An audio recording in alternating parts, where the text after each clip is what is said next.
भारतीय जनता पक्ष हा जाहिरातींवर तारणारा पक्ष आहे असं संजय राजाराम राऊतने आज सकाळी म्हटलेलं आहे। याच भारतीय जनता पक्ष आणि शिंदेच्या शिवसेनेच्या जाहिराती मग रोज सकाळी सामन्यामध्ये कशा चालतात? जेवढं अगर जाहिरातीवर भारतीय जनता पक्ष आणि मोदीजींच्या आणि महायुतीच्या नेत्यांच्या जाहिरातीवर तुम्हाला आक्षेप असेल तर आमच्या जाहिराती सामन्यामध्ये छापू नका ना। एका बाजूला धंदा करायचा आणि दुसऱ्या बाजूला आमच्या जाहिरातीवर टीका टिप्पणी करायची। भारतीय जनता पक्ष आणि महायुतीचा पैसा चालतो, जाहिरातीच्या माध्यमातून सामन्याच्या तिजोऱ्या भरण्यात चालतं। फक्त आम्हाला सकाळी उठून मग पत्रकारांच्या समोर आव्हान आणायचा आणि खडी फोडायची। हा जो काही डबल ढोलकीपणा हा जो संजय राजाराम राऊतच्या दर सकाळी चालतो सुरू असतो त्याला आता महाराष्ट्राची जनता चांगल्या पद्धतीने ओळखते। दुसरं म्हणजे गौतम अदानींवर मोठा विरोध दाखवला जातोय की आम्ही गौतम अदानींच्या विरोधात आहोत, आम्हाला गौतम अदानी महाराष्ट्रामध्ये नको। मग गौतम अदानी अगर एवढंच तुम्हाला संजय राजाराम राऊतला आणि त्याच्या मालकाला खटकत असेल तर मग गौतम अदानीचं प्रायव्हेट विमान फिरण्यासाठी कसं चालतं? गौतम अदानींना गेल्या 2 महिन्यामध्ये लपून छपून अजून कोण कोण भेटलेला आहे याची काय माहिती महाराष्ट्राला आम्ही द्यायची का? म्हणून गौतम अदानींचं जे देशाच्या विकासामध्ये जे योगदान आहे आज मोठ्या प्रमाणामध्ये आमच्या देशामध्ये गुंतवणूक हे गौतम अदानींच्या माध्यमातून होत आहे, त्याच्यामुळे रोजगार निर्माण होतोय। आणि म्हणून गौतम अदानींना विरोध म्हणजे देशाला आणि महाराष्ट्राला विरोध। कारण का तुम्हाला अगर तरुणांना 2 हाताला काम मिळवून द्यायचं असेल पण जो गुंतवणूक करणारे आहेत, जे रोजगार निर्मिती करणारे आहेत त्यांच्या नावाने तुम्ही खडी कशी फोडू शकता? म्हणून अंबानींना तुम्हाला वेगळा न्याय द्यायचा आहे आणि अदानींना वेगळा न्याय द्यायचा आहे। पण त्याच अदानींचं प्रायव्हेट विमान घेऊन उद्धव ठाकरे आणि फॅमिली हे सगळीकडे फिरतात, या गोष्टी चालतं। तेव्हा गौतम अदानी खटकत नाही, तेव्हा गौतम भाई त्यांच्याबरोबर बसून ढोकळा आणि चटणी खायची आणि अंडेवेळी गौतम अदानींच्या नावाने खडी फोडायची। हा जो काही दुटप्पीपणा आहे ना, हा जी काही नौटंकी आहे त्याला आता महाराष्ट्राच्या जनतेने चांगल्या पद्धतीने ओळखलेला आहे। पैशाच्या नावापोटी तुम्ही तुझा मालक किती हपापलेला आहे, स्वतःचा 1 रुपयाचा खर्च पण काढत नाही, घरातल्या एसी पासून मंदिराच्या फुलापर्यंत सगळ्या या उद्योगपत्यांच्याच माध्यमातून मिळालेला आहे। तुझ्या मालक जेव्हा लंडनला जातो तेव्हा कुठला उद्योगपती तुझ्या मालकाच्या बरोबर असतो तिकीट काढण्यासाठी, हॉटेलची बुकिंग करण्यासाठी? तेव्हा गुजरातीवर आक्षेप नसतो, गुजराती समाजावर आक्षेप नसतो। मग गुजराती समाजाचे पाऊंड चालतात तेव्हा सगळे खर्च दिलेले चालतात, तेव्हा रेस्टॉरंटचं एक पण बिल द्यायचं नाही तुझ्या मालकाने, तेव्हा गुजराती माणसाच्या पाकिटवरून पाऊंड निघून तुला मालकाचे बिल पे केलेले तुला चालतात। आणि नुसतं तुझ्या घाणेरड्या राजकारणासाठी इथे सकाळी उठून अगर आमची सकाळ खराब करण्याचा कार्यक्रम असेल तर त्याचं चोख उत्तर आता 23 तारखेला मिळेल। बोला नितेशजी, विधानसभा निवडणुकीच्या प्रचारासाठी उद्धव ठाकरे काल सिंधुदुर्गात होते, त्यांच्या 3 सभा झाल्या। तुम्हाला काय वाटतं की या सभांचा किंवा उद्धव ठाकरेंच्या प्रचाराचा या जिल्ह्यातल्या निवडणुकीवर किती परिणाम होईल, काय होईल? जसं कालच बोललो, उद्धव ठाकरेंच्या सभेचा 23 तारखेला आमचे जे तीनही महायुतीचे जे आमदार निवडून येत आहेत त्याच्यामध्ये सिंहाचा नाही खारीचा वाटा निश्चित पद्धतीने येते। कारण का जेव्हा उद्धवजी आमच्या सिंधुदुर्गात आले प्रचारासाठी, आता बघा लोकसभेच्या अगोदर आले, मला त्याच जागी तिथे त्यांची सभा झाली, तिथे मला शिव्याशाप दिलेल्या, शिवराळ भाषा वापरली, माझं मतदान 29,000 वरून 42,000 वर गेलं। जेव्हा त्या माणसाचं पायगुणच एवढा आमच्यासाठी चांगला आहे की तो आल्या तिन्ही आमची सीट बघा कालच कन्फर्म झालेले आहे। आता फक्त गुलाल उडवायचा बाकी आहे। म्हणून उद्धव ठाकरे हा उभाटा उमेदवारांसाठी पनवती आहे, चपटा पायाचा आहे. आमच्यासाठी चांगलीच गोष्ट आहे, कारण का कालच्या नंतर जी भाषा वापरली गेली, त्याचा जो कोण काय कोळी नोळी आणलेला, त्याच्यामुळे जे काही भाषा वापरली गेली त्याच्यामुळे जनमानसामध्ये राग आहे. लोकांना वाटतं की बाबा आमच्या हक्कासाठी लढणाऱ्या 24 तास उपलब्ध होणाऱ्या राणे कुटुंबे असतील, केसरकरजी असतील, ह्यांना आमच्या भूमिपुत्रांना बाहेरून येऊन जे शिवाय दिल्या जातात त्याचं चोख उत्तर हे येणाऱ्या 23 तारखेला उद्धव ठाकरे आणि कंपनीला भेटेल. त्यांनी पंतप्रधानांना सवालही काही उपस्थित केले. त्यात त्यांनी नारायण राणेंची घराणेशाही चालते का असाही एक सवाल पंतप्रधानांना उपस्थित थोडं केला. मागे वापरून पाहिलं असतं ना उद्धवजीने, स्टेजवरच सगळी घराणेशाही बसलेली आणि स्टेजच्या समोर सर्वात मोठी घराणेशाही बसलेली 8 फूटची तेजस ठाकरेच्या नावाने, जो खेकडे सोडायला इथे येतो. म्हणून घराणेशाही बद्दल बोलण्याचा नैतिक अधिकार उद्धव ठाकरेला नाही. ज्या उद्धव ठाकरेंनी जेव्हा त्यांना मुख्यमंत्री केलं, कुठल्याही सामान्य शिवसैनिकाला मंत्रिमंडळात नाही घेतलं, मुलाला 2 खाती देऊन टाकली. ज्या वैभव नाईकला जेव्हा डमी फॉर्म भरायचा होता वैभव नाईक, तेव्हा त्यांनी संजय पडतेकडून नाही भरून घेतलं, तेव्हा त्याच्यावर मिसेसचा फॉर्म भरला. जेव्हा संदेश पारकरला सुकृत नगरसेवक कणकवलीमध्ये द्यायचा होता, तेव्हा त्यांनी त्याच्या सामान्य कुठला सहकारी नाही दिला, कन्हैया पारकरचं नाव दिलं. म्हणून घराणेशाहीबद्दल कोणी बोलावं याचा काहीतरी निकष असले पाहिजे. कारण लोक त्याच्यावर हसत होते जेव्हा ते घराणेशाहीबद्दल बोलत होते ना, कारण घराणेशाहीमध्ये PhD कोणी केली असेल त्याचं नाव आहे उद्धव ठाकरे. शिवसेना, मग शिवसेनेचे नेते असतील, उद्धव ठाकरे असतील, जेव्हा निवडणुकांचा प्रचार येतो ते सातत्यानं राणेंची दहशत हाच भाषणांमध्ये उल्लेख करत असतात. कालही ते बघायला मिळालं. अनेक आरोप झाले दहशतीच्या अनुषंगाने. काय त्याची टेप रेकॉर्डर आता जुनी झालेली आहे. आता त्याला ना आता लोक ऐकून लोकांच्या कानातून आता लोक आता कंटाळलेले आहेत. जसे कधी कधी एकता कपूरचे एपिसोड जेव्हा 200 एपिसोड चालतात मग नंतर लोकच बघायचं बंद करतात ना, तसं आता उद्धव ठाकरेचं रटाळ भाषण झालेलं आहे. आमच्या जिल्ह्यामध्ये दहशतवादाचा विषय संपलेला आहे. म्हणूनच तर 6 महिन्या अगोदर उद्धव ठाकरेच्याच विनायक राऊतांना पाडून आमचा खासदार आज सिंधुदुर्ग रत्नागिरीचा आहे. 6 महिन्या अगोदरच जनतेने कौल दिलेला आहे की आमच्या इकडे उद्धव ठाकरेचे विचार, उद्धव ठाकरेची गलिच्छ भाषा आणि उद्धव ठाकरेचं घाणेरडं भाषण आणि दहशतवाद हे चालत नाही. म्हणून तर राणे साहेबांना मोठ्या फरकाने निवडून दिलेलं आहे. म्हणून ही जी काय जुनी टेप रेकॉर्डर उद्धव ठाकरेच्या नावाची आहे ना, ती आता बंद पडलेली आहे. तिला आता मार्केटमध्ये कोण विकत पण घेत नाही. एक ते काल वारंवार असं म्हणत होते भाषणात, तिन्ही सभांमध्ये त्यांनी म्हटलं की लोकसभा निवडणुकीत काही चूक झाली असेल तर ती सुधारण्याची संधी तुम्हाला विधानसभा निवडणुकीत आहे. म्हणजे जनतेने चूक केली, ह्यांनी काय चूक केली नाही. म्हणजे जनतेची चूक, जनतेच्या चुका काढायच्या. ह्यांच्या निष्क्रिय असलेल्या माजी खासदार विनायक राऊतांनी काहीच केलं नाही.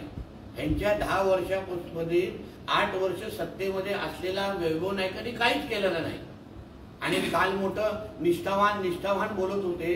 अहो 3 मधले 2 उमेदवार बाहेरचे आहेत, बाहेरच्या पक्षाचे आलेले आहेत, राजन तेली आणि संदेश पारकर. कुठे गेला स्थानिक निष्ठावान शिवसैनिक आहेत कुठे? वैभव नाईक पण मूळ काँग्रेसचे आहे, तो मूळ इकडचा बाळासाहेबांचा शिवसैनिक आहे, त्याच्यातला एक पण उमेदवार उद्धव ठाकरेचा नाहीये. म्हणून उद्धव ठाकरेंनी निष्ठा आणि हे सगळी जुने टेप रेकॉर्डर आता वाजवू नये. जनता चांगल्या पद्धतीने ओळखू नये. आणि म्हणूनच तर तुम्हाला जो लोकसभेला निकाल दिसला त्याच्यात तुम्हाला परत एकदा भाग 2 तुम्हाला विधानसभेला 23 तारखेला दिसेल. उद्धव ठाकरेंच्या 2दा बॅगा चेक करण्याचा प्रकार झाला, निवडणूक आयोगाच्या अधिकाऱ्यांनी केला. काल सिंधुदुर्गाच्या वेशीवर त्यांची गाडी अडवण्याचा प्रकार झाला. त्यांना असं वाटतं की बाबा हा पुरुष दिसणारा माणूस खरंच पुरुष आहे का, म्हणून बॅगेज, ब्लाऊज, साडी, मेकअपचं सामान काही ठेवलं आहे का ते तपासतात ना. मग तुम्ही निवडणूक आयोगाच्या अधिकाऱ्यांची अशी चूक काढू नका. खरंच काय लिंग तरी कळलं पाहिजे, पुरुष आहे की महिला आहे म्हणून तपासण्याचं काम सुरू आहे आणि त्यांचा अधिकार आहे तो शेवटी.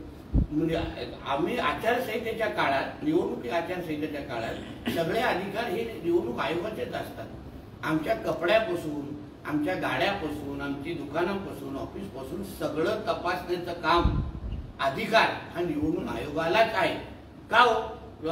एकनाथ शिंदेचा बॅगा नाही तपासला, त्याच्यात युरिन पॉट भेटला नाही. आमच्या देवेंद्रजींचं पण तपासलं, आमच्या नितीन गडकरी साहेबांचं पण तपासलं. म्हणून बाकी कोण थैताट करत नाही, हाच एक शेवड्यासारखा थैताट करतो.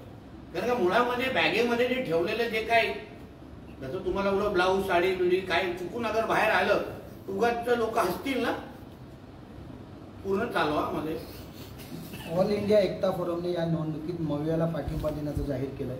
मुस्लिम धर्मगुरू मौलाना खलील उर रहमान सज्जाद नोमानी यांनी ही घोषणा केली. मवियाच्या 221 तालिबानी आणि दहशतवादी मानसिकतेच्या ह्या सगळ्या संघटना आहेत ज्यांना ह्या देशामध्ये या देशाला इस्लामिक राष्ट्र बनवायचं आहे 2047 पर्यंत. आणि म्हणून ह्यांचे सगळ्यांचे हे सगळे फतवे बाहेर निघतायत. एका बाजूला सर्व धर्म समभावाचं टेप रेकॉर्डर लावायचं, गंगा जमुना तहजीब बोलून दाखवायचं, आणि दुसऱ्या बाजूला अशा पद्धतीचे फतवे काढायचे. आणि हे आमच्या हिंदू राष्ट्रामध्ये तुम्हाला वाटतं चालणार? ही सगळी जे काही हे फतवे काढणारे हे सगळे जे मौलवी दाढीवाले आहेत ना, यांच्या दाढ्या खेचून 23 तारखेच्या नंतर ह्याला जेलमध्ये टाकणार आम्ही. म्हणून जी नाटकं करायची, जे फतवेची तमाशा करायचा ना 23 तारखेपर्यंत करा, नंतर शुक्रवारी ढुंगणवरती येणार नाही एवढी काळजी आम्ही घेऊ 23 तारीख नंतर. सर, पंकजा मुंडे यांनी इंडियन एक्सप्रेसला दिलेल्या मुलाखतीत असं सांगितलंय की माझ्यासाठी विकास हाच खरा मुद्दा आहे. या पृथ्वीवर राहणाऱ्या प्रत्येक व्यक्तीला आपला मानणे हे नेत्यांचे काम आहे. बटेंगे तो कटेंगे महाराष्ट्रात आणण्याची गरज नाही असं म्हणतात. तो त्यांचं ते वैयक्तिक मत आहे. वैयक्तिक प्रत्येक नेत्याला एक वैयक्तिक मत असतं. पण शेवटी आम्ही पण हेच बोलतो, आमच्या देशामध्ये राहणारा प्रत्येक नागरिक, मग तो मुसलमान पण असेल पण तो राष्ट्रभक्त मुसलमान असला पाहिजे. त्यांनी आपल्या देशाला तिरंगा म्हटला पाहिजे. असे फतवे काढता कामा नाही. त्यांनी वंदे मातरम आमच्याबरोबर उभं राहून बोललं पाहिजे. आणि म्हणूनच त्या कुठल्याही मुसलमानाचा आम्हाला आक्षेप नाही. पण हे फतवे काढणारे, हे जिहादी, हे बाहेरून येणारे रोहिंग्या बांगलादेशी, ते जे आमच्या देशाच्या विरोधात जे जिहादीकरण आणि इस्लामीकरण जे करतायत ना, त्या विरुद्ध आम्ही बटेंगे तो कटेंगे नारा दिलेला आहे. त्यासाठी तो नारा आहे. म्हणून ज्यांना तो नारा समजतो त्यांनी तो नारा स्वीकारलेला आहे. अन्य लोकांनी नाही समजला तो त्यांचं मत आहे. आव्हान मर्दानी द्यायचं असतं, हे कोण आव्हान देणार आहे? उद्धव ठाकरेंची कणकवलीत राणे पिता पुत्रांवर टीका, तर सावंतवाडीच्या नतोद्रष्ट्यांना चपलेनं मारलं पाहिजे. हे जेव्हा पडतील तेव्हा कोकणचा खरा विकास होईल. चपला, आव्हान, गुंडगिरी. कधीतरी 10 वर्षामध्ये मधून 8 वर्ष तुम्ही सत्तेमध्ये होता, 5 वर्ष भारतीय जनता पक्ष आणि शिवसेनेची सत्ता होती. त्याच्यामध्ये तुमचे केंद्रीय मंत्रीपासून राज्यामध्ये तुमची सत्ता होती. 2.5 वर्ष तुम्ही स्वतः मुख्यमंत्री होते. आता कालच्या प्रचार सभेमध्ये एक तरी विकासाचा मुद्दा घेतला का? 2.5 वर्षाच्या तुमच्या मुख्यमंत्री कालावधीमध्ये कोकणामध्ये असंख्य वादळं आली. तुमच्या माध्यमातून काय मिळालं हो आम्हाला? कोकणामधला प्रोत्साहनकारक निधी भेटली का? कुठल्या उद्योगधंदे तुम्ही लोकांनी आणलाय? म्हणून नुसतं गाडणार, नुसतं गुंडगिरी, नुसतं दहशतवाद, नुसतं हा शेमडा, ते सोडून विकासाच्या बाबतीमध्ये उद्धव ठाकरेंच्या एक तरी भाषणामध्ये मुद्दा शोधा, मी त्याला बक्षीस देतो. म्हणून अशीच भाषण, म्हणून तर सुरुवातीला म्हटलं ना, त्यांनी अशीच भाषणं करत राहावी आणि आमची मतं वाढवत राहावी. 23 तारखेला कळेल की आमची जे 10-10, 15-15 मतं काल एका दिवसामध्ये वाढलेली आहेत. एका दिवसामध्ये. म्हणून तर खारीचा वाटा दिलाय ना त्याला. असं अन्याय करत नाही मी त्यांच्यावर. दरोडेखोरांच्या हाती आयुष्य द्यायचं की नाही तुम्हाला ठरवायचं आहे. ज्या काय गोष्टी सुरू आहेत त्या बघवत नाही. सावंतवाडीतील सभेत उद्धव ठाकरेंचं दरोडेखोर कोण आहे? काल ते चांदीवाल आयोगाच्या प्रमुखांनी काल सांगितलं. काल त्यांनी स्पष्ट सांगितलं की आम्ही अनिल देशमुखांना क्लीन चिट दिली नाही. याचा हाच अर्थ होतो की ठाकरे सरकार हे भ्रष्टाचारी आणि वसुली सरकारच होतं. त्याच्यावर काल शिक्कामोर्तब झालं. आणि दरोडेखोरांचा बादशाह काल आमच्या सावंतवाडी, कणकवली आणि मालवणमध्ये येऊन गेला. महाराष्ट्रातला सर्वात मोठा दलाल हा काल या 3 मतदारसंघामध्ये भाषण करून गेला. त्याच्या कुटुंबाची कधीतरी किती जमिनी या कोकणामध्ये आहेत, त्या रिफायनरीच्या परिसरामध्ये ठाकरेच्या कुठल्या कुटुंबाच्या कोणाच्या नावाने 7 वारे आहेत हे कधीतरी आम्ही दाखवलं ना. कोकणाला सर्वात मोठा दरोडा मारणारा माणूस हा मातोश्रीच्या 3ऱ्या माळ्यावर राहतो. वाऱ्याने पुतळा पडला म्हणतात, पण शिंदेची दाढी आली नाही असं उद्धव ठाकरे म्हणतात. मग तुमचा डब्बा तरी हल्ला का त्याच्याने? म्हणून शिंदे साहेबांना मांडण्याचा अर्थ तुम्हाला कधी कळला नाही. आणि ज्या शिवरायांच्या त्या मालवण मंदिरासाठी, शिव मंदिरासाठी तुम्हीच 50 लाख देणार होता, त्याच्याबद्दल अजूनपर्यंत थोबाड उघडायला तयार नाही. उगाच तिकडे आमच्या पुतळ्याबद्दल भाषण करतात आणि येणाऱ्या काही महिन्यामध्ये जेव्हा आमचा तो भव्य असा तो पुतळा उभा राहिला तेव्हा फोटोग्राफी करण्यासाठी तुम्हाला बोलवणार, दुसरं कोणाला ते काम देणार नाही. चिंता करू नका, कारण 23 तारखेनंतर तुम्ही तसं पण बेरोजगार होणार आहात. इथल्या काजू बागायतदार, आंबा बागायतदार यांना कुठे हमीभाव दिला जात नाहीये वादळ येतं तरी. मात्र 370 कलमाचं इथे काय आहे, म्हणजे कोकणामध्ये काय आहे, आणि त्यासाठी आमच्याकडे आंब्याची कलमं आहेत, त्यांचा विचार करा असं देखील उद्धव.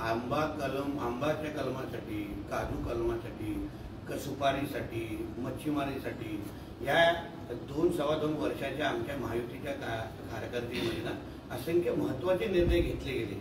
कारण उद्धव ठाकरेंना ते समजले नसते, कारण त्याच्यासाठी बुद्धी लागते. आंब्यासाठी आम्ही, आंबा बागायतदारांसाठी आणि काजू, आम्ही इथे नांदगावला आम्ही एक मार्केट यार्ड ओपन करतोय एपीएमसीच्या धर्तीवर. कधी नवी मुंबईच्या एपीएमसी मध्ये उद्धव ठाकरेंनी पाऊल ठेवलं आहे का? तिकडे आमच्या आंबा बागायतदारांना काय किंमत मिळते याच्याबद्दल कधी त्यांच्या शिवसेनेकडे तोंड उघडलं आहे का? नुसतं चहा आणि नाश्त्याबरोबर काजू खाणं म्हणजे काजूचा दर संबंधाविषयी नाही.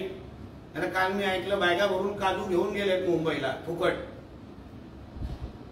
आणि 370 कलम आणि हे विषय कोणाला खुश करण्यासाठी बोलत होते हे आम्हाला समोर घातलेल्या टोपीवाल्यांना बघून कळलं. काल त्यांच्या उद्धव ठाकरेंच्या सभेमध्ये हिंदू किती होते आणि गोल टोपीवाले किती होते हे जरा माहिती घ्या. म्हणून त्यांना खुश करण्यासाठी 370चा मुद्दा होता. हिंदू द्वेषी असणारा हा माणूस हा हिंदूचा द्वेषच करणार, म्हणून त्याला 370चं महत्व माहित नाही. शिवसेना प्रमुखांनी एकट्याने लढायचं ठरवलं असतं तर भाजप औषधात सुद्धा उरली नसती, असं विधान उद्धव ठाकरेंनी काय? आहे ना, उद्धव ठाकरे तेव्हा बसून कॅमेरा साफ करायचे. म्हणून हिंदू हृदय सम्राट बाळासाहेब ठाकरे आणि भारतीय जनता पक्षामध्ये काय संबंध होतं, काय नातं होतं आणि हिंदुत्वासाठी हे दोन्ही का एकत्र आलेले ना हे समजणं एवढी अक्कल हे उद्धव ठाकरेला आधी नाही येणार.